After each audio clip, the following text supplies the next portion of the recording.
'Tis the season, the holidays are coming up, and what better way to celebrate than to watch some religious movies? You know, me being agnostic and all that. Now, I know many of you love these movies as much as I do, your God's Not Dead or Kirk Cameron Saving Christmas, scintillating as they are, but today I wanted to take a look at a much more obscure title that's actually free to watch here on YouTube. Miracle Man, released on November 8th, 2013, is such a treat to witness. Originally, this film was planned as a television series, however, it was reworked into a movie that combined the episodes together. That certainly doesn't feel like a jumbled mess at all. With a score of 3.3 on IMDb, huh? Well, that doesn't look too good. So trying to describe and explain the entirety of Miracle Man is a pretty tall order. I personally view it as a huge pile of trash that needs sorting, but you don't really know where to start. So much is wrong with this religious movie Miracle Man that, ironically, it's a sinful mess of cinema. As you can see, just these mere clips alone show you what fresh hell you're in for. I could easily compare it to such a classic hit like Birdemic, however,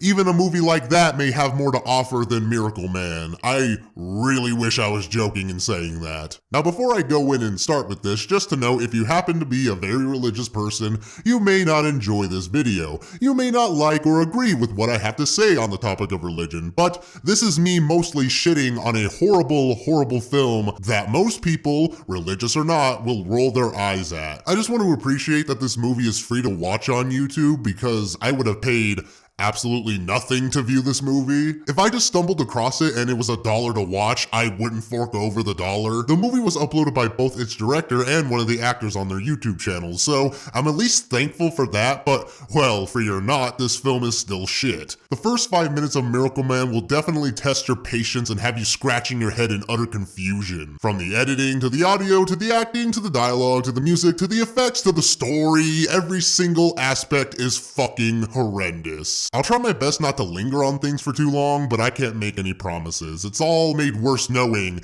that what you're about to view was made on a $10,000 budget. Funny enough, it had the same budget as Birdemic, but much like with that movie, I'm curious to know where it all went because it doesn't show here. I get that indie films have micro budgets and there's only so much you can do, but, well, I hate everything put it best. The following is why the point about not having a budget is wrong, and why you should be embarrassed. Robert Rodriguez is like the king of cheap movies. His first movie, El Mariachi, was made for $7,000. Ooh, but that's not a genre movie. That's not fair to compare. Well, my favorite comedy from like the last decade, called What We Do in the Shadows, was a Kickstarter project that was made without a studio. And sure, some recognizable names are attached, but it was a labor of love and it really shows. They also have talent and ideas. Also, it's a funny comedy, non-ironically. So what's the premise of this film? What's it about? Well, Miracle Man is about the second coming of Christ and what he would do if he came back in modern Western society. Instead of going by Jesus Christ, in this, he goes by the alias of Jason Crawford, or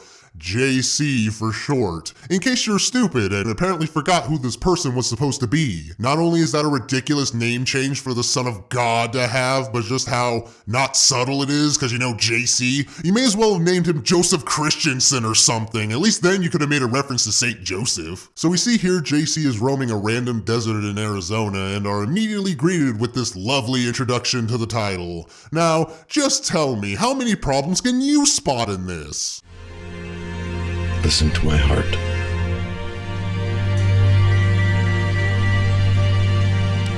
Listen to my Father. I've been sent to this planet to bring light to a dark world. Some are going to like it, and some won't.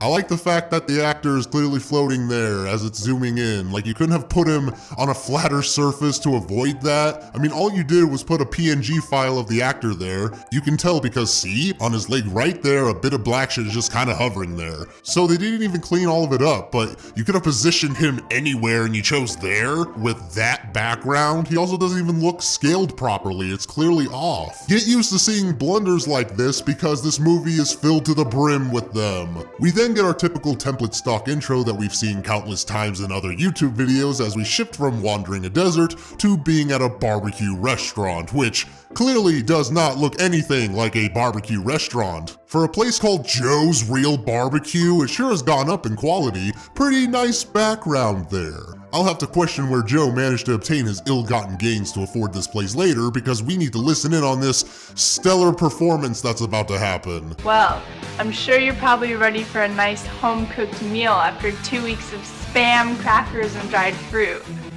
You just let me know when you're ready for some real protein, okay? I will. Alright, I'll see you later. Call me. So this woman who's a friend, an acquaintance, or a waitress just walks up and starts hitting on JC? She gives us one hell of a performance, I must say. Also, do I need to mention the use of the horrible green screen being perpetrated right now? Cause it's obviously fucking terrible to look at, clearly distracting. So the very next scene, the woman, whose name I don't think we ever learn, is attacked by two random goons. Their audio is awful and they edit in sound bits of the woman making noise when it's clear as fuck she didn't say shit during this scene. Come on, give me your money. Give me your money. No. The music in this is just wrong too. I mean, it's just stock music inappropriately shoehorned in here. It clearly does not fit the scene, but oh wait, yeah, sorry, there's a mugging going on. Don't worry, madam. Jesus is here to save you. Hey! Wow. What's wrong, buddy? We messing with your girlfriend? Come and get her.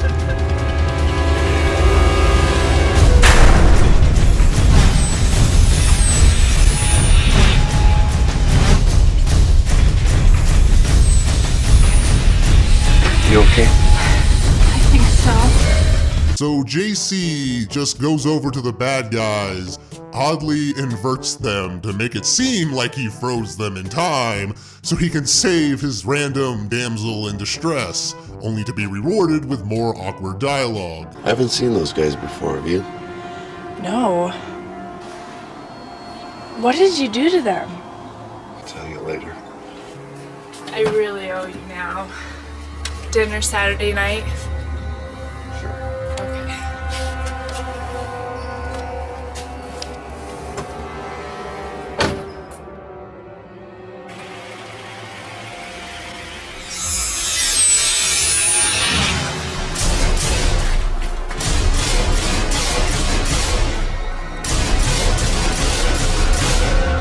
Wow, what great appropriate music you guys chose for this scene. What great cinematography and effects you have. I'm glad I'm watching one of those movies where every single scene is just more and more confusing and stupid, much like this part where this big old red face appears, which is supposed to be Satan, because of course it is, and his followers are talking about how to stop JC from spreading more of the good word to others. Well, we think he's beginning his mission, sir. Just back from a sabbatical in the desert. He was out there for a couple of weeks. We believe he was communicating with his father concerning future events, sir. Yes, he was fasting and praying, Your Honor. And you know what that means. We think he's definitely beginning his work. And what do you think we should do? Go after his weak points. We have to take advantage of his manhood. I know exactly what to target and when. I just want to point out how lame this all is. Like, look at this. Really? That's the best Satan your minds could conjure up. Just the evil version of Zordon from Power Rangers. And these old crusty dudes in black robes?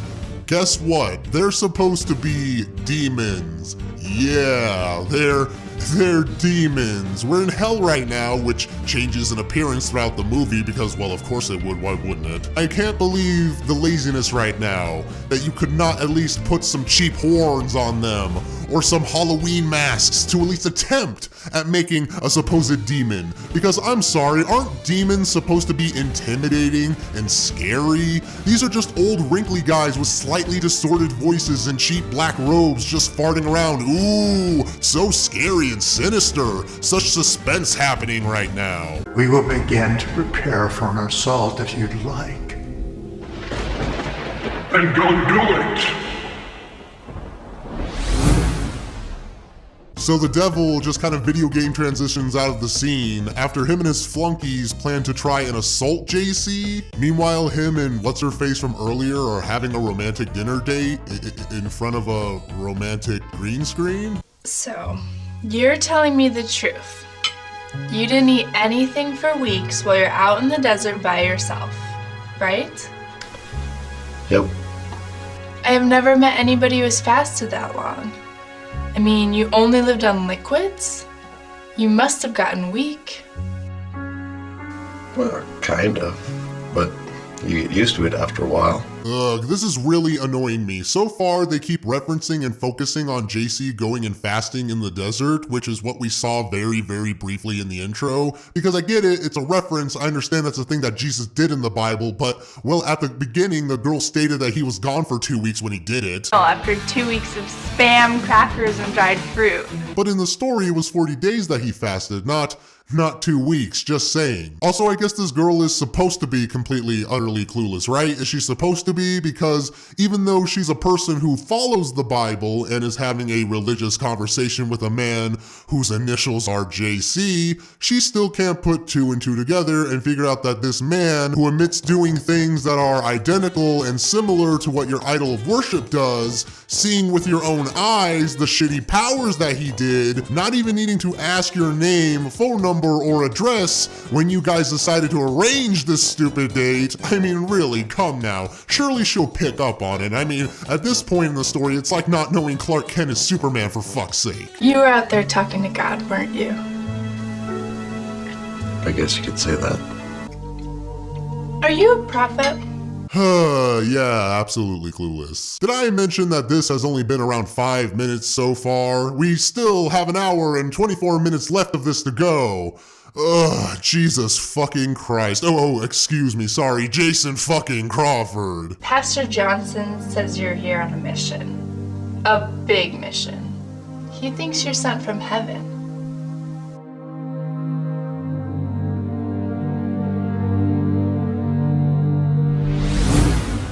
I'm sorry, but really? Was that even a scene? Why did we have to completely zoom in on his face, making this scene much more awkward than it needed to be? He's also making the most weirdest face for this shot? Why would you go with this? Cause I do a retake. How can this moronic character, after saying that out loud, still be so blissfully ignorant to the obvious? Also, as you could probably tell already, this movie clearly has a location problem where it can't seem to fucking choose between an actual setting to the film or just completely doing a green screen background for it. It goes back and forth with no consistency whatsoever, but really, what else was I expecting? So after JC has his random dinner date, one of Satan's minions, this old dude from earlier, appears to JC outside of the woman's house, which I guess the lady just doesn't hear their conversation. The old demon starts giving him a premonition of the future, where we're brought to a very long, boring scene that showcases the awkward, poorly acted, poorly paced nature of all this.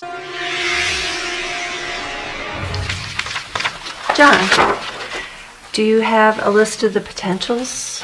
Yes. Yes, I do. Of course, I've listed them in order of priority. Years in business, testimonials of past customers, and their current rating with the Better Business Bureau. Okay, we have Johnson Brothers, L&L Construction, Pulte Development, and Legacy Incorporated. And these are their bids.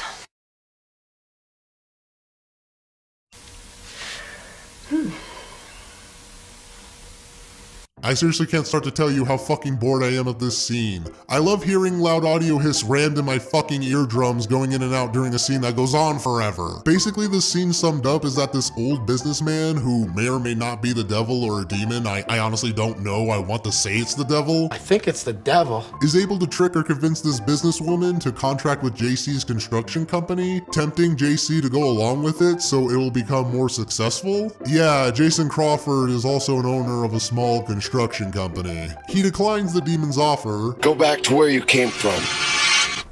Very hilariously, as we're then introduced to JC's best friend Les, short for Lazary, who works for him. Yeah, this guy's name is Lazary because for some odd reason this movie lacks in some subtlety. He's obviously supposed to be Lazarus of Bethany, so if any of you know about the story of Lazarus, well, I bet you can suspect what's gonna happen to him, since, well, he's known for being resurrected by Jesus after dying and all that. Are the big boys giving us a contract? 2 years?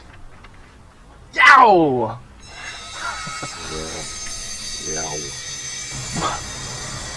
Lazarus hears about the supposed deal that's supposed to happen and tells JC to take it, but JC explains to him that it's all a setup and he isn't going to do it. The company's great, it's just the go-between that's the problem. Not everything that comes our way is always right for us. We only want stuff that comes from the Father, and this is not. Don't you think that 2 years worth of work could possibly be from God? I mean, we could pay all our bills, catch up for once. Heck, we can maybe even get a little ahead. I don't see a problem with that. There's not a problem with that. And we're going to do just that. Just, unless you have to trust me. So nothing's been making much sense so far. Even my descriptions of what's happening don't really make much sense. Now, of course, this scene has to have horrible green screen effects once again, but it goes back and forth from practical backgrounds to fake backgrounds all at once. It's really fucking annoying. However, this little bit made me laugh where the actor playing Lazarus looks like he doesn't really know what to do or forgot how he was supposed to exit, so he just does this.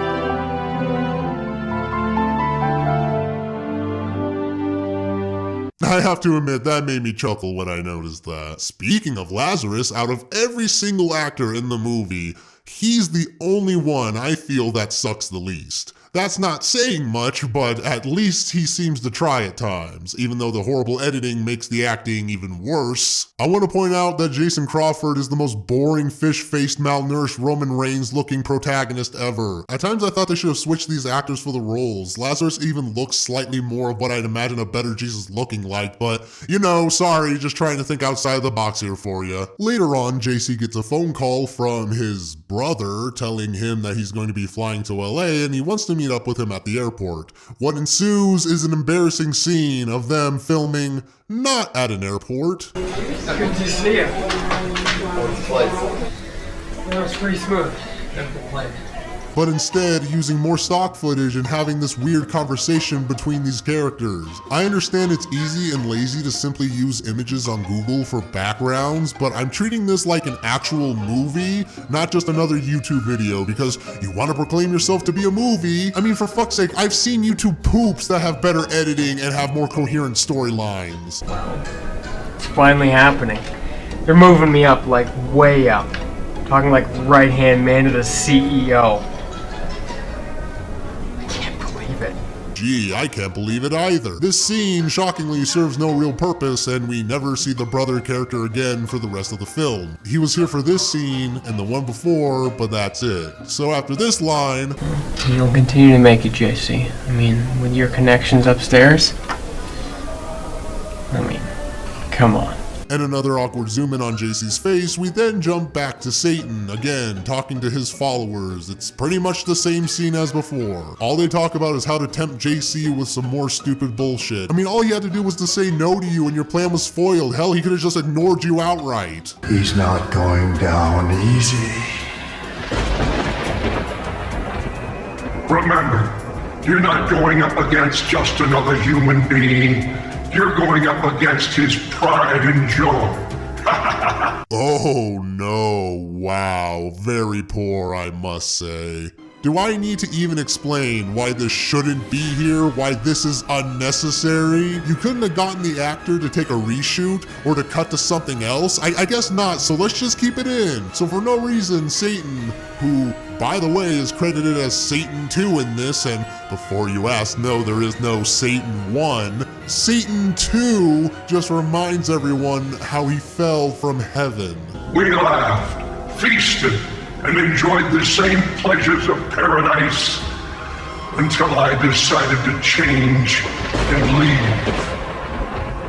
I've had enough of bowing down to the great mighty one. Serving, and more serving. In case you forgot, he was the devil, I guess. But if you don't bring him down this time, you lose all rank and go back thousands of years in promotion. Do you hear me? We have an offer that he cannot refuse.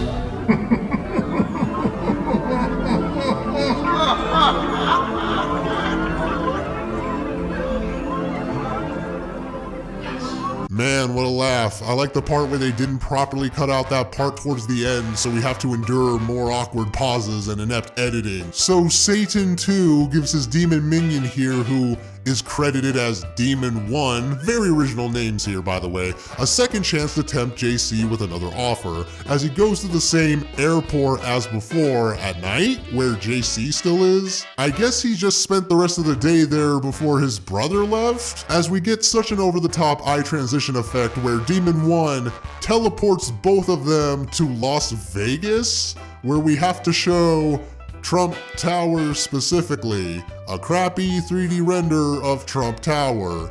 Why? Just because you wanted to? Did you want to show some support for Trump, or are you anti-Trump since they talk about how bad Vegas is? I don't really know. Either way, it's really dumb and serves no purpose. Las Vegas! The epitome of fame and fortune!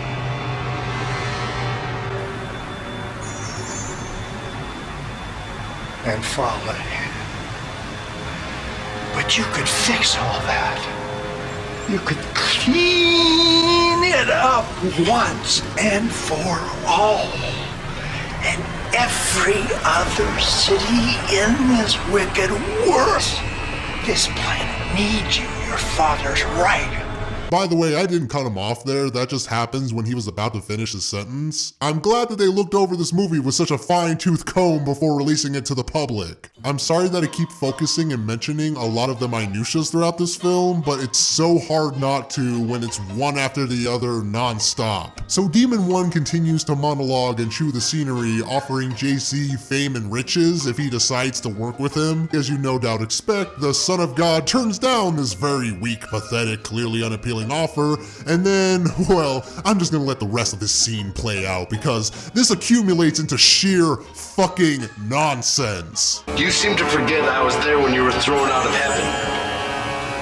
You and your corrupted followers. You know what's written. And what's written will come to pass. Yeah, I've heard it all before. I've heard it for 1,000 years or more. You and your old man. And it's time we settle this once and for all, Buster. I'm out of here. We're done fooling with you. Now I'm gonna take over. Maybe I can change your mind.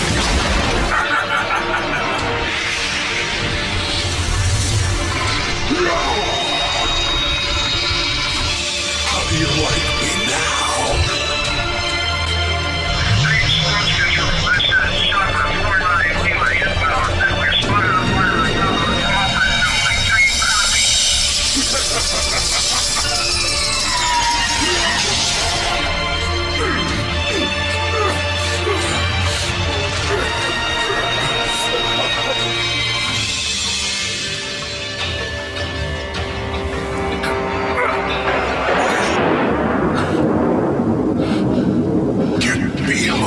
No, Satan, no.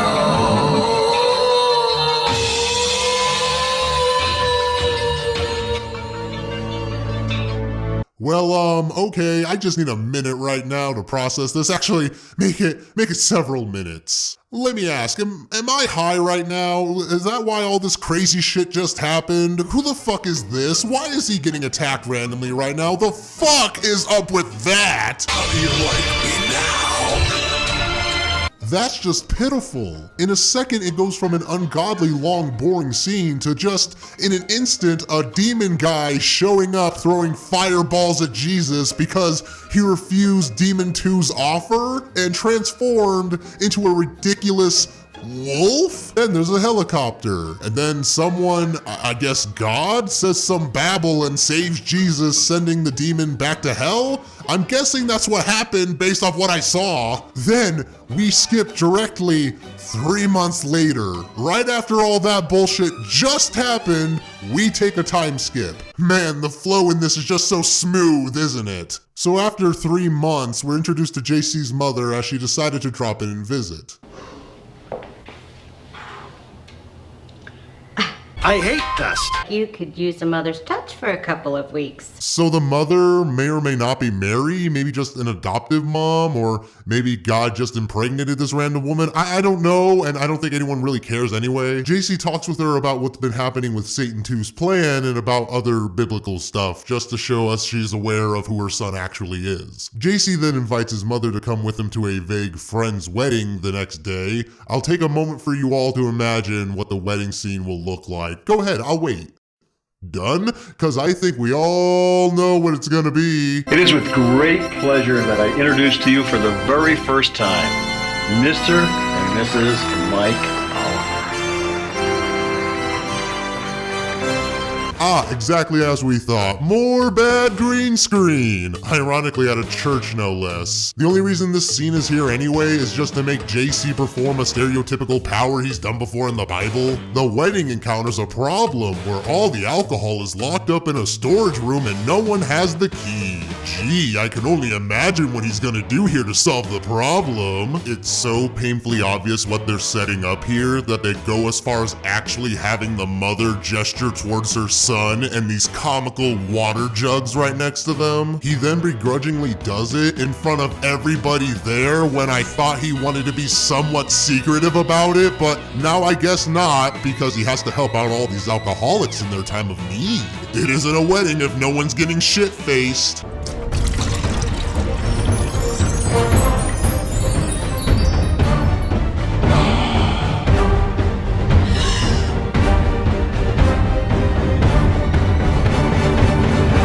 It's a miracle. Man.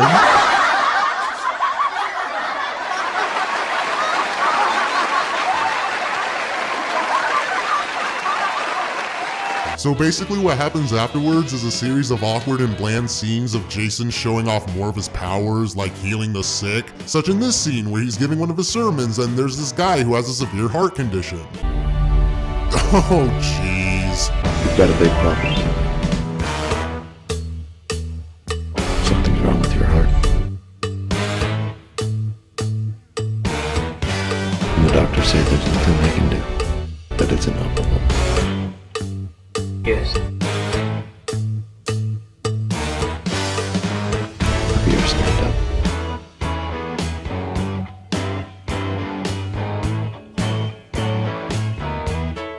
Do you believe God can heal you? Yes.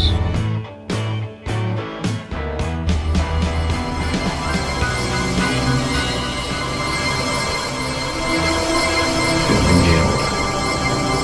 Heal. Now.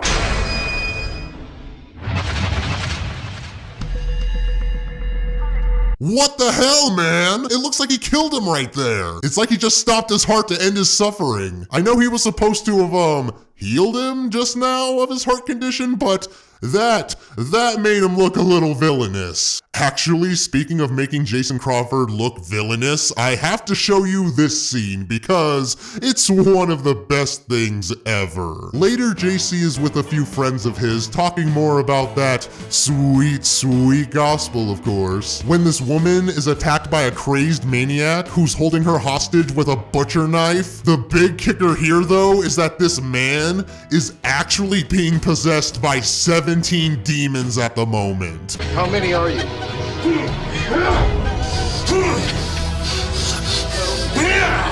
How many of them are you? 17 of us. What are you gonna do about it? Not 16, not 18, but 17 demons exactly, because he's supposed to be Legion? Leave this man! No! Leave him! Go!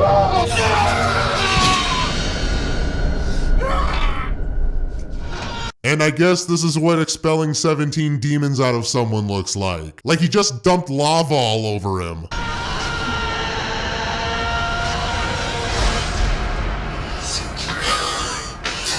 Where am I?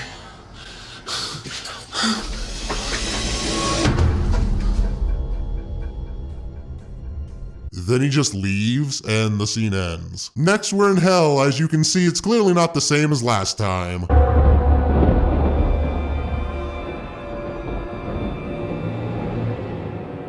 Was that a fucking rat? Ugh, is it bad that I think the hell from Spawn looks amazing compared to this? What happened in Vegas?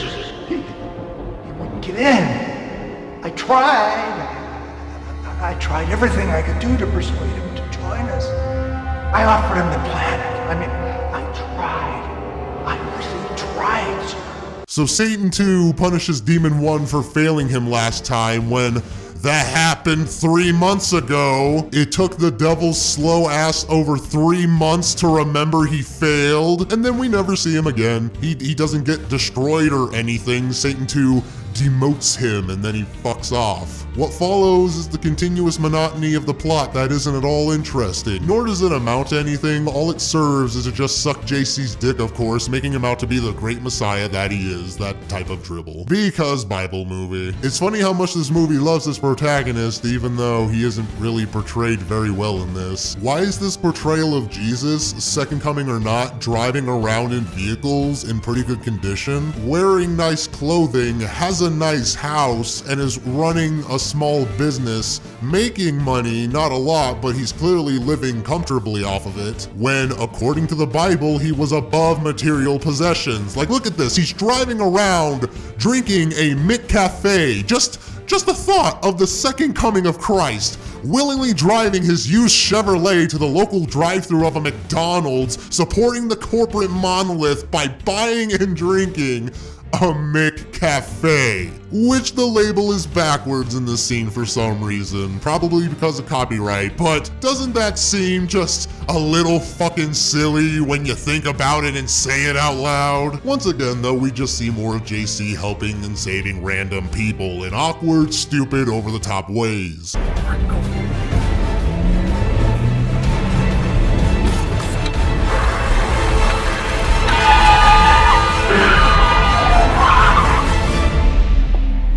What's the matter with you? Are you nuts? Buddy, are you trying to kill us both?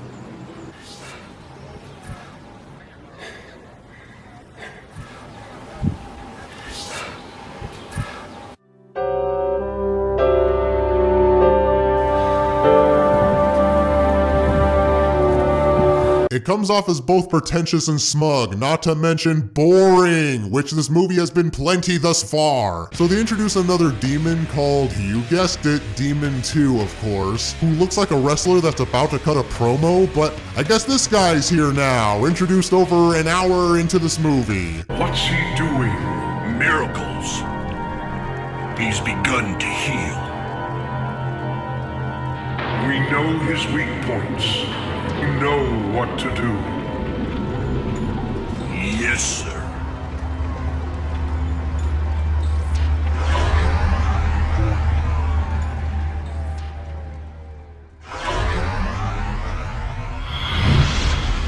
This thing really doesn't give a fuck. As a great example of how much it doesn't give a fuck, they have this tiny subplot, if you want to call it that, about this dude who's confined to a wheelchair and his sister, caretaker, girlfriend, whoever the fuck is with him, is trying to convince him to go to one of JC's sermons to be healed, but he refuses to go each time. It seems like they wanted to build on this arc or something, or at the very least have these characters interact with one another, which they really don't, even though you're fully aware of what they're trying to do with this. But the actual payoff of it is truly something to behold. Jason is driving around at night randomly, then God just starts talking to him. I'm with you, my son. I've chosen you to preach good news to the poor, to proclaim freedom to the captives of sin, receiving of sight to the blind,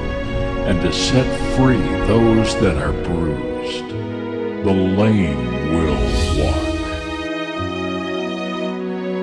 And just reminds him of what he already knows and what he's been doing. He turns around to go back to the parking lot and heal the guy in the wheelchair, cause coincidentally they happen to be in the same area at the same time, even though he never interacted with them once in this entire thing. We don't even know their names and we don't really care about what's going on with them, like at all, and I've had to rewatch this thing multiple times. My care meter is only so capable right now. Oh, and get ready to laugh more at some truly retarded filmmaking.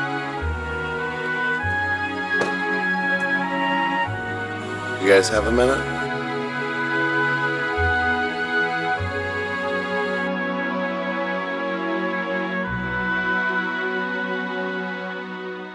What a complete joke. What a complete waste of time that was. Not only is that an insult to the actress who took time to participate in this film because of that terrible picture of her you chose to zoom in on, but how could anyone in their right mind look at this and find it acceptable? This movie hurts the more and more I talk about it because it's an endless stream of wrong. At least we're nearing the end of this, getting to the climax that I'm sure will not disappoint. Later on, we see Lazarus and his sister get into a car accident, and in a surprising turn of events, Lazarus is fatally wounded and is in critical condition. Wow, how sad. What a cruel twist of fate. I totally didn't see that coming. Gee, I wonder what will happen. I am at the edge of my seat. At the same time that happens, JC abruptly left to El Paso to hang out with a random friend that's out of town, just because he wanted to, I guess. He's appropriately named El Paso Buddy. Wow, must have been a long night of thinking to come up with an original name like that. They're both watching football when they get a call about what happened to Lazarus after this happens. Yes! Yes, they did it! I knew they'd come through! Hey, no knuckles, bro. Get me fired. Okay. Hello? Just wanted to point out that this guy looks at the fucking camera. Of all the mistakes you needed to pile on this trash heap. I'll let him know. I'm sure he'll get back to you. I'm sorry. I'm sorry. It's your buddy Les. He's in critical condition. I know. I'll get back to them. You'll get back to him? What do you mean you'll get back to him? This is an emergency.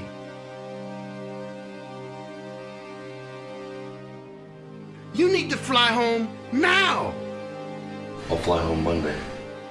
Man, I am just so disinterested in what's going on. JC decides to wait for some reason, really, so Lazarus can die and be resurrected at the end, so he can prove a point to Satan too because Bible reference. In the very next scene, the last scene was Satan 2, Demon 2 informs him that while they severely injured Lazarus, they didn't kill him, which pisses off Satan 2 because he wanted Lazarus to die. So I don't get why JC doesn't go and heal Lazarus when Satan 2 clearly wants him dead. Is his friend dead? He's going to be real soon. What do you mean he's gonna be? How dare you come in here with a job half done? When the miracle man finds out his best buddy is dead, he's gonna crumble. You can go thwart that plan, but I guess you wouldn't have your stupid preachy message at the end? Yeah, sorry, forgot. I want to stop and address that the devil referred to JC as the miracle man here when no one else in this movie has actually called him that. When the miracle man finds out. So as you can guess, more incoherent things happen until we get to our climax because at this point my brain cells are rapidly depleting. JC arrives back to see Lazarus' sisters in mourning because, well, their brother fucking died. He goes to comfort the sister who was in the accident with him who clearly doesn't even have a real cast on her arm. What happened? Even though you know and saw exactly what happened, are you just asking that to be a dick right now? Is there anything else stupid that this film has not yet failed to throw at me? But why my brother? Oh no. Why your best friend? What?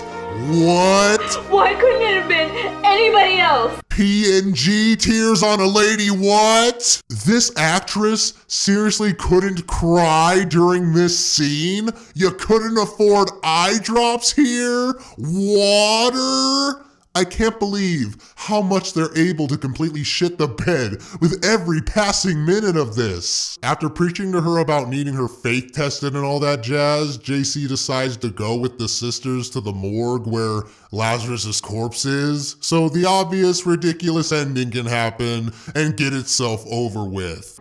I'm Dr. Marsdorf. Can I help you? I'm here to identify a friend. And the name? Les Coronado. Lazari Coronado. Okay.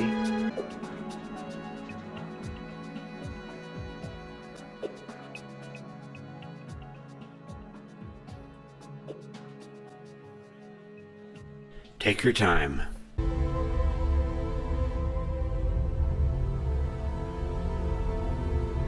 You always hear me when I call you Father. And I know you can hear me now. Thy will be done.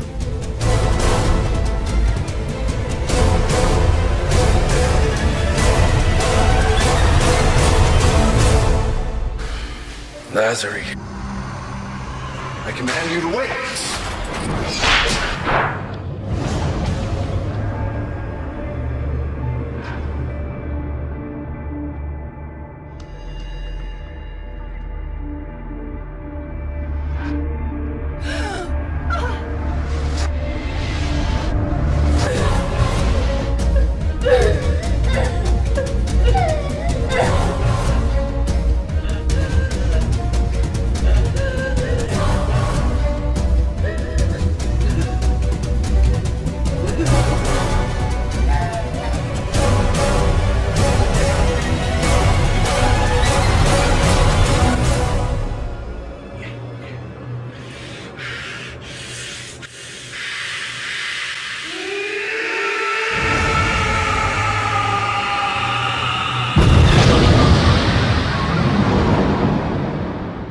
So I guess Demon 2 had to die hilariously, but Demon 1 just gets demoted? What was your character again? Oh, the end, I guess. So that was Miracle Man 2013, probably one of the best, worst religious movies I have witnessed in a while. Even after talking about this thing, showing clips of the film and describing them to all of you, I'm still so confused as to what transpired. None of what I watched made much sense. Nothing is explained well or at all, nor is it presented in a pleasing way. Every frame, every line, every effect, every single thing done in this was done wrong.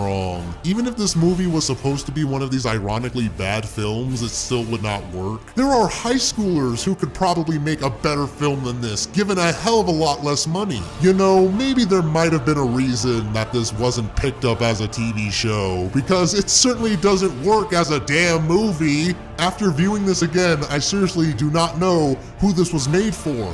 Even people who are really religious wouldn't tolerate this shit, unless they felt bad or felt obligated to. I found out about this movie because of my friend telling me about it. When I heard the name Miracle Man, I thought it was going to be similar to Bible Man or something, but yeah, clearly not. It's not even as entertaining as Bible Man. We knew immediately it was going to be bad, but this is just frustratingly bad to watch. I honestly could go on for hours and show more of the flaws of this movie and completely pick apart more of it, but much like this movie, it really wouldn't amount to anything. I've already showcased enough of it for all of you to get the idea of this. All you really have to do is just watch the trailer to save yourself the time. Now, you could have done that instead of watching this whole review on it, but oh well, at this point the video's over, so haha, happy holidays, got you! Gotcha, bitch!